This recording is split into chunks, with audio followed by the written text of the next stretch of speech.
Update on Cam Newton. The Panthers announced that he is going on IR. So that's going to end his season. And it also ends the debate over whether or not he will take over as the starting quarterback when he's healthy this season. That's going to end his season and effectively end his time in Carolina. I mean, bam. You can insert your overplayed line about life coming at you fast. But in the NFL, life comes at you with a 4.2 40.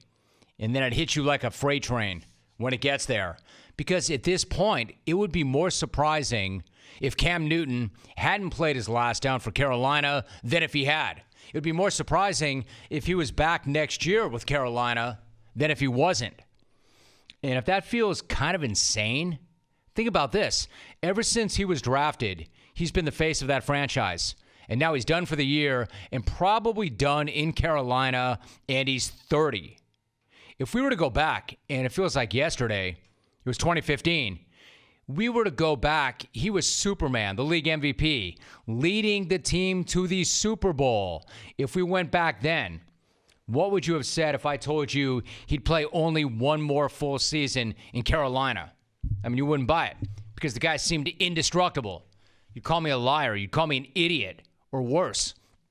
And what if I told you that by November 2019, Cam Newton would be done in Carolina and Andrew Luck would be out of football altogether? Because that's exactly what happened. Two of the biggest, toughest, most physical quarterbacks you're ever going to see, but all the hits caught up with them both.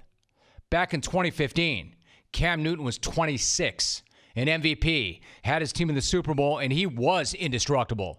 He was the guy that you could not stop, the guy who would carve you up through the air, a guy who could run over you on the ground. And not just run over you, he could run through you, he could run around you, he could run away from you, and then drop the Superman reveal in the end zone. And that's when he was 26. Now he's 30. He's on injured reserve, and he's dealing with a second major injury in 2 seasons and likely headed to a new team. In hindsight, maybe it was a mistake for Newton to fight through the shoulder pain last year. Maybe it was a mistake for him not to talk about the foot injury this year before he did. Maybe it was a mistake because he took so much crap from fans for fighting through both those injuries for Carolina. And now there's a good chance he's done there. He's got a year left on his contract, but he's also been hit more times than any other quarterback since 2011. He's had 2 shoulder surgeries and now a foot injury that cost him 14 games. And the Panthers would save more than $19 million by cutting him before next year. And Kyle Allen has played well. And the team's going to have to pay Christian McCaffrey and a bunch of starters on defense. In other words, there are so many reasons to cut this guy, so many more reasons to cut him than to keep him. And it is a business. And it can be a cruel, cold business in the end. That's pretty wild. 30 years old and done in Carolina. A former league MVP. And a guy who had Carolina in the Super Bowl. Done. And how weird will it be to see the Panthers without Cam Newton? And how much more weird will it be to see Cam Newton in a Chicago Bear uniform, for instance? And there is a lesson here, right? The same lesson that should have been learned with Andrew Luck. And that lesson is nobody is indestructible in that league. I don't care how big. I don't care how tough. I don't care how badly you want to be out there on the field for your teammates. I don't care what your pain threshold is or how much you're willing to sacrifice. This game comes for everybody at some point. So I'm looking at you, KC. I'm calling you out, Houston.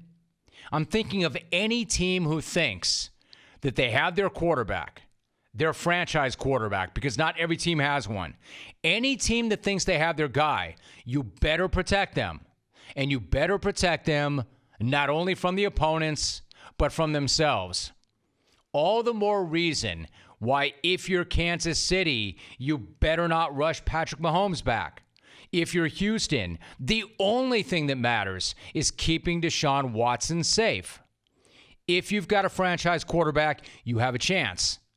And you can have that chance for a decade or more if you take care of that guy. And if you take care of that guy, he'll take care of you. But if you keep rolling him out there to be a tackling dummy, it's going to end much earlier than you expect. Nobody is indestructible. Nothing is forever. Because Cam Newton looked indestructible. Same thing about Andrew Luck. And they're both done. Luck is out of football, and Cam is out of Carolina. If you've got a franchise quarterback, you better take care of him. Have to take care of him. Man, he's going to look strange in somebody else's gear, especially in Chicago.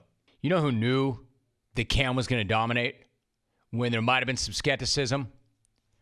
Bo Jackson came on this show prior to Cam playing his first down in the NFL. And Bo knew it. Bo called his shot. When you speak of Cam Newton, he has the arm strength and power of Dan Marino and John Elway combined. He is quicker than Michael Vick, faster than Michael Vick. And he will run over you with the power of a Jerome Bettis, Bo Jackson, Earl Campbell. That's the type of guy he is. This guy's scary. The thing is, I love a guy with a take. I love hyperbole. And, you know, I got so much respect for Bo Jackson. Bo Jackson, to me, is still, top to bottom, the greatest pure athlete I've ever spoken to in my life. Never seen anything like it. I mean, there were other two sports stars. Dion was an unbelievable two-sport star. Brian Jordan was a two-sport star. I've seen other freaky athletes that maybe start in one sport. I've never seen anything like Bo Jackson. I mean, Bo's the guy. Bo will always be the guy. So I hold him in such immense regard that I would never call Bo out. But I remember what I was thinking when Bo made those statements on this show. And what I was thinking was, and I could say it right now, easy, Bo. Easy. Arm strength of Elway and Marino combined. Faster than Michael Vick. Run you over like Jerome Bettis. Okay, Bo. And come to find out, Bo was right. And Bo called his shot. Man, Bo did know. Bo always knew. Bo still knows.